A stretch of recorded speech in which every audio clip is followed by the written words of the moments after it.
hope you can see on this ragwort, that is a cinnabar moth caterpillar, and they live on ragwort, and they're beautiful. You can see them all there clustered around the top.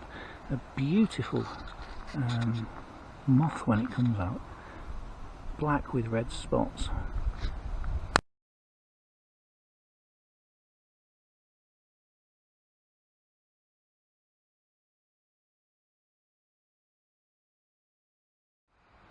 I don't know if you can make it out on the video,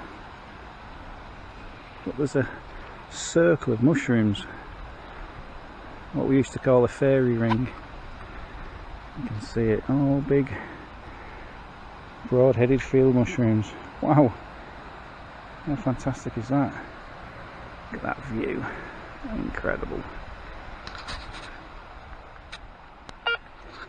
Okay, so I've got the detector back on, trying to get my shadow out of the picture. If there's any iron in these mushrooms. No. No.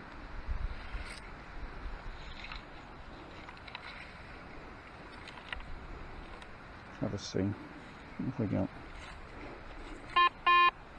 Oh,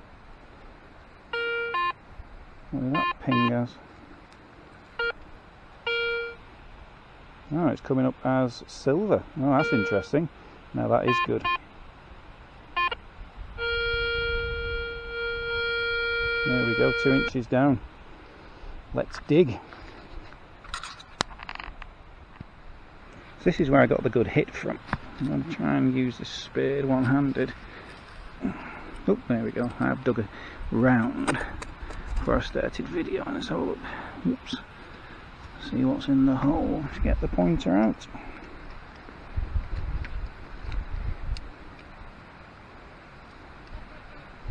There we go. Is there anything in the hole? Nothing showing up in the hole. Let's try this. Hang on, there's something. I don't know if you can see. Just when it comes to the pointer, there's an edge of something. I think that might be a coin. It is fantastic. I can see, looks like a face, a head. I can see, looks like 111, possibly. Don't know, wait till we get home, do some research on that one, and I'll show you at the end of the video, hopefully, what it is. Fantastic, what a great find. Brilliant. And always make sure you leave it like you would never. So I've done a nice hole, a nice plug going. I can feel something under my spade. Let's see what it is. I had to do one-handed. Oh, what's that? What have we found? Looks like, yes it is. It's an old horseshoe. You can see where the nail would have gone. Yeah, I don't know what that is. Now I know from talking to my friend that this farm did have working horses a couple of generations ago. That's a lovely piece of history, that. Nice find. Hopefully the first of many. Now I was just swinging over the top here and I got an iron hit. And initially I didn't bother videoing it because I've been picking up lots of little pieces of iron. And if you've watched my video about the iron furnace, I was talking about iron ore in the rock. A lot of the rock here does have a high iron content in.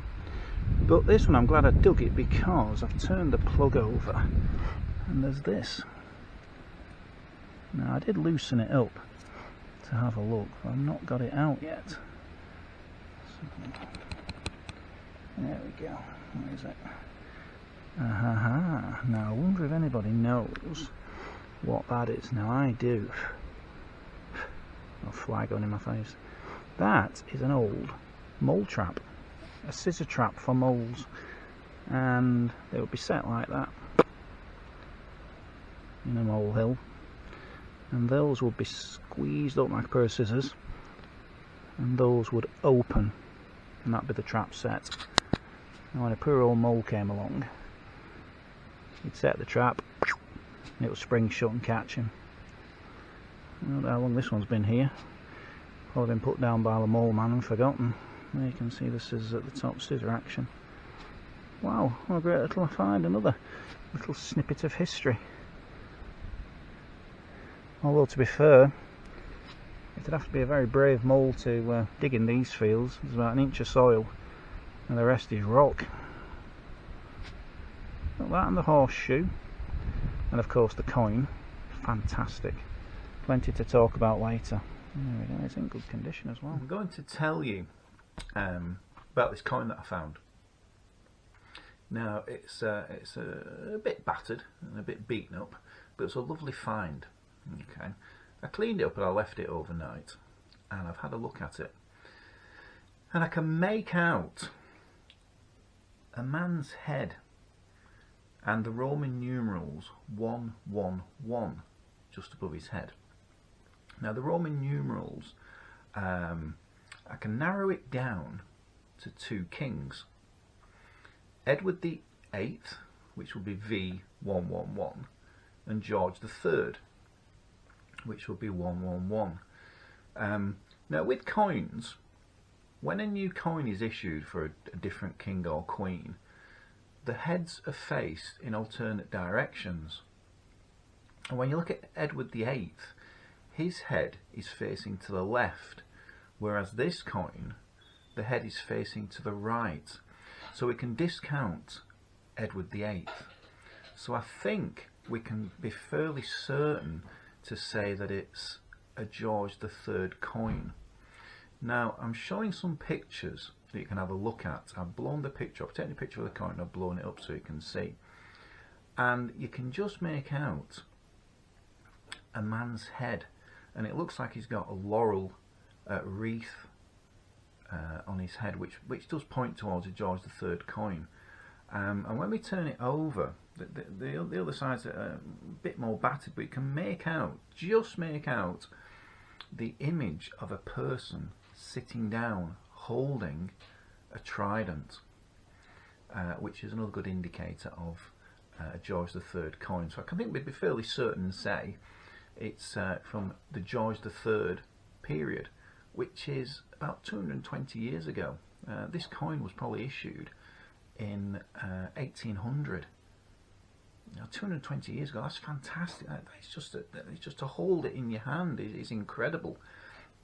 All these questions you have to ask: whose was it? Who held it last? How did it get there? Did it drop out of a man's pocket? I don't know. I know that field, from what I've found out, was used to as pasture for the working horses. So maybe this was maybe it was a carter who was going gathering his horses. Maybe it was a ploughman. I don't know, but it's fantastic to hold just a small piece of history in your hand. Something that's so old, 220 years old. It just reaches out across time, and it's fantastic. And I love this about finding small pieces of history.